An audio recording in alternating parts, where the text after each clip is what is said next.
السلام عليكم. طبعا ده ما يرضيش ربنا يا جماعه، وانا دمي محروق على الاخر، وقلت لازم هعمل فيديو هنا، وعملت فيديو في القناه التانيه نفس الفيديو ونفس المكان ونفس القعده بنفس الفاتوره. الموضوع يا جماعه زاد عن الحد. يعني ايه ادفع 746 جنيه 746 جنيه في 4 فرخات وكيلو بانيه؟ 4 فرخات الفرخه كيلو ونص، كيلو ونص، مش فرخه يعني، اهي الفرخه كيلو ونص، كيلو ونص. حد يقول لي باي منطق اللي بيحصل معانا ده؟ حد يقول لي احنا هنكمل حياتنا ازاي؟ هندبر نظامنا ازاي ويومنا ازاي واكل ولادنا ازاي؟ كلكم لسه عندكم اطفال صغيرين محتاجين بروتين عشان يبنوا جسمهم، محتاجين بروتين عشان جهاز المناعه بتاعهم. جهاز المناعه لو انت مش واخد بروتين بيضعف، وجهاز المناعه اللي متحكم في الجسم كله، وهو اللي فيه امراض كتيره جدا ربنا يعافي اولادكم كلها بتبقى بسبب ضعف جهاز المناعه. طب احنا كده هنكمل ازاي؟ فين المسؤولين؟ فين الناس؟ ما انا مش هطلع اضحك عليكم هنا في القناه واقول لكم يلا تعالوا نشوف افكار عشان ندبر البيت وندبر ايدينا ونلم ايدينا ونحوش ونشوف هنأكل ولادنا ايه. طب احنا هنأكل ولادنا ازاي اصلا؟ لما انا اكلت 5 ايام، قولوا البانيه ده يومين يعني 6 ايام، 750 جنيه قطعه الفرخه اللي قدام ابنك بس. ما هي الكيلو ونص دي ما بتتقطعش غير 4 قطع، ما احنا مش هنضحك على بعض. هي الكيلو ونص دي بتاكل 4 افراد.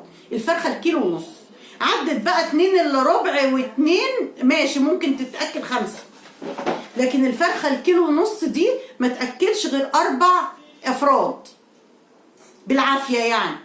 وانا عندي شباب، يعني انا احط لابني الربع ده ايه الورك ده؟ ايه ده؟ حط ده ياكله ازاي ده اصلا؟ طب احنا هنعمل ايه؟ دي مش حاجه ترفيهيه، ما احنا ما نقولش ندبر بقى وما ناكلش فراخ ولا لحمه.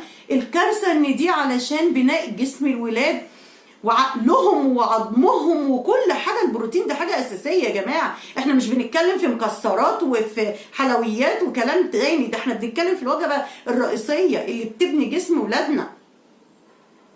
احنا بنتكلم في ده. طب بعدين وبعدين انا هتجنن، انا هتجنن كل يوم.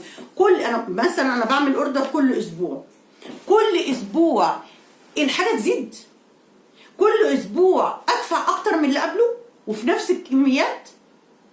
طب احنا واصلين لحد فين؟ فين المسؤولين؟ فين الناس المسؤوله عننا؟ فين الدول التانية؟ انتوا ايه عندكم الاخبار؟ انتوا لما تجيبوا كده، لو جبتي 4 فرخات وكيلو بانيه هتدفعي في كام؟ كيلو ونص الفرخه هتدفعي فيهم كام؟ وجبتك وجبه الغداء بتكلفك كام؟ يعني احنا لو قعدنا حسبنا مع بعض دلوقتي وجبه الغداء بتاعتنا ممكن توصل لكام؟ مين هيقدر على كده؟ هو المرتب في كام؟ 750 جنيه. دخل جوزك ودخلك، ولو عندك حد من ولادك بيشتغل دخلكوا كله كده على بعضه هيبقى في كام؟ 750 جنيه علشان اجيب الفراخ بس 4 فرخات بس وكيلو البانيه بالمبلغ ده. الموضوع عايز وقفه، وما نقعدش نضحك على بعض وندبر ونعمل ونسوي ونربط الحزام. ما هي مش فتره وهتعدي، لو فتره وهتعدي هنعمل كده، لكن ده الموضوع عمال بيتزايد.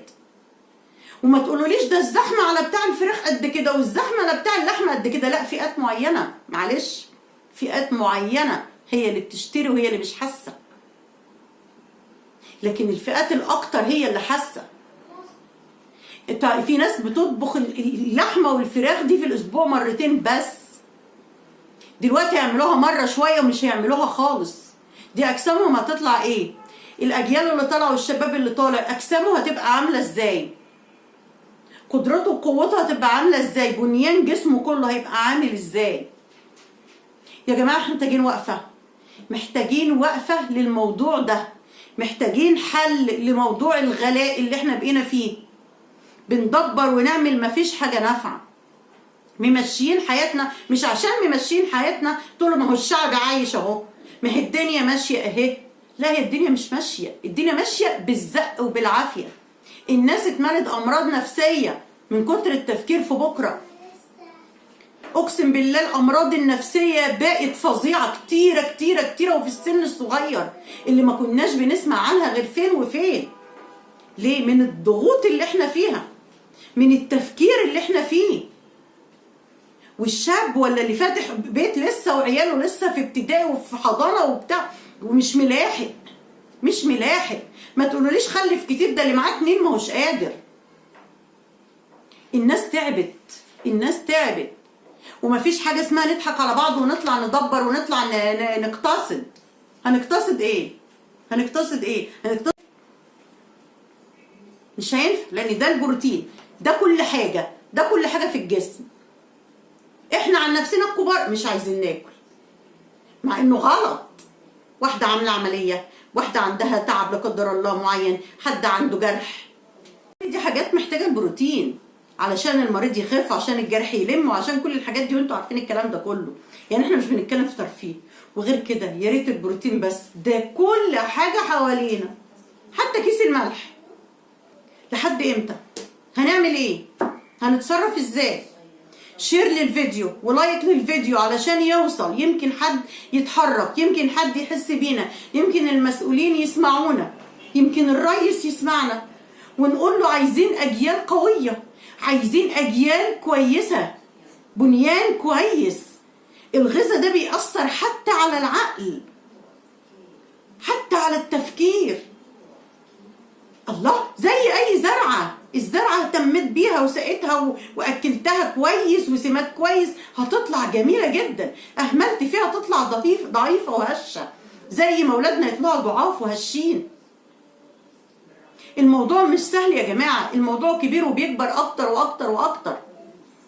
لايك للفيديو وشير للفيديو، واعذروني ان انا فعلا متوتره ومتعصبه، لان فعلا الموضوع زاد عن الحد، وربنا يسترها علينا كلنا. السلام عليكم.